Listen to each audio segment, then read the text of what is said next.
اچھا، میری اس بات کو ذرا غور سے سنیے گا۔ یہ میں دو وظائف آپ کو آج بتا رہا ہوں۔ سورۃ النساء کی آیت نمبر 113 ہے، وَعَلَّمَكَ مَا لَمْ تَكُنْ تَعْلَمْ وَكَانَ فَضْلُ اللَّهِ عَلَيْكَ عَظِيمًا۔ یہ سورۃ النساء کی آیت نمبر 113 ہے۔ گھروں پہ جو بیٹھے ہوئے میرے بھائی بہن اگر قرآن کھول کر دیکھنا چاہیں، سورۃ النساء کی آیت نمبر 113، وَعَلَّمَكَ مَا لَمْ تَكُنْ تَعْلَمْ وَكَانَ فَضْلُ اللَّهِ عَلَيْكَ عَظِيمًا۔ جو اس کو اپنی زندگی کا حصہ بنائے گا، اگر آپ کا بچہ کند ذہن ہو یا آپ کا بچہ ابھی ایگزام دینے والا ہو، اس نے جانا ہو، تو اس آیت کو 121 دفعہ کسی بھی نماز کے بعد پڑھ کر پانی پر دم کر کے اس کو روزانہ پلائیں، انشاءاللہ اس کی برکت سے وہ عالم فاضل ہو جائے گا۔ اللہ رب العزت اپنے علم سے اس کو علم دیں گے، اپنے حلم سے اس کو حلم دیں گے۔ وَعَلَّمَكَ مَا لَمْ تَكُنْ تَعْلَمْ وَكَانَ فَضْلُ اللَّهِ عَلَيْكَ عَظِيمًا، سورۃ النساء کی آیت نمبر 113۔ اچھا، جو اس کو نماز کے بعد پڑھے گا، اس کے پڑھنے سے اگر اس کا کسی بچے کا دل پڑھائی کی طرف راغب نہیں ہو رہا تو ماں باپ سے درخواست ہے اس کو پڑھ کے ایک دفعہ اس کو نماز کے بعد پڑھ کر اس پر پھونک دیں تو اس کا دل اسکول کی طرف، پڑھائی کی طرف راغب ہو جائے گا۔ اور اگر کن ذہن ہے اس کا ذہن کھلنا شروع ہو جائے گا۔ ہاں، اگر کسی کا حافظہ کمزور ہے، اس کو چیزیں بھول رہا ہے، نماز کے بعد، ہر نماز کے بعد، فرض نماز کے بعد ایک دفعہ پڑھ لے، وَعَلَّمَكَ مَا لَمْ تَكُنْ تَعْلَمْ وَكَانَ فَضْلُ اللَّهِ عَلَيْكَ عَظِيمًا۔ یہ سورۃ النساء کی آیت نمبر 13 ہے۔ اور یہ ورد کرنے والا اللہ کی بارگاہ سے علم نافع حاصل کرے گا۔ علم نافع اس کو کہتے ہیں، اس علم کو کہتے ہیں جس کا دنیا میں بھی فائدہ ہو، آخرت میں بھی۔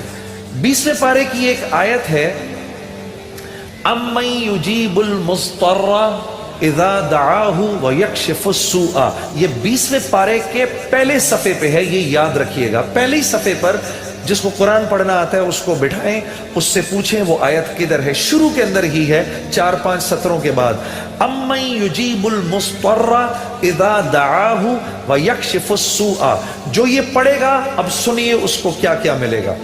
سب سے پہلے کہ اس آیت کو جو ہر نماز کے بعد پڑھے گا، اس کے بعد اگر وہ دعا کرے گا، اللہ رب العزت فی الفور اس کی اس دعا کو قبول فرمائیں گے۔ اور اگر فی الفور قبول فرمائیں گے، اور اگر اللہ اپنے علم سے جانتے ہیں کہ تھوڑی دیر بعد اس کا قبول ہونا ضروری ہے، تھوڑی دیر بعد قبول کریں گے۔ اس ورد کا کرنے والے کی اولاد کو اچھے رشتے ملیں گے۔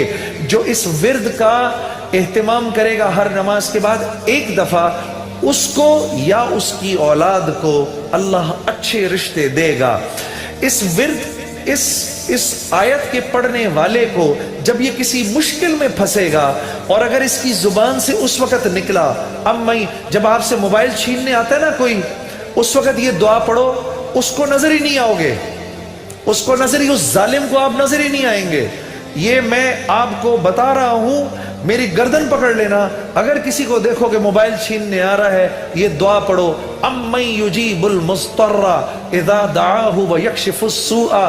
اللہ اس ظالم کو ہمت ہی نہیں دے گا آپ کے پاس آنے کی۔ اور اگر کوئی غم مسلسل 6-7 دنوں سے آپ کی طرف متوجہ ہے، کوئی خوف یا کوئی غم آپ کی طرف متوجہ ہے، ماں باپ میں سے کسی کا انتقال، بھائی بہنوں میں سے کسی کا انتقال، اولاد کی طرف سے کوئی غم مل رہا ہے، اس کا ورد بڑھا دو۔ اول آخر 11 دفعہ درود شریف پڑھ کر اس کو 300 دفعہ دن میں پڑھو، اللہ اس غم اور خوف کو دور کر دے گا۔ یہ ورد پڑھنے والا اللہ کبھی اس کو نامراد نہیں کرے گا۔ یہ جو دعا مانگے گا، أَمَّن يُجِيبُ الْمُضْطَرَّ إِذَا دَعَاهُ وَيَكْشِفُ السُّوءَ، اللہ اس کی دعا پوری کرے گا۔